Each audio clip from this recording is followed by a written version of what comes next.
pastor, Igbo theology, Igbo an idiot. They are working one. Transcendent the mind. Kagi, a fully kagin, I can give him because you want idiot. You want idiot.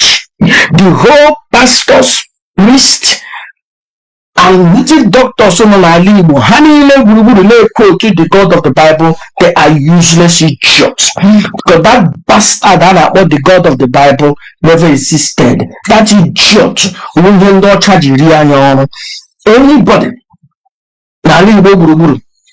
No quote to the God of the Bible.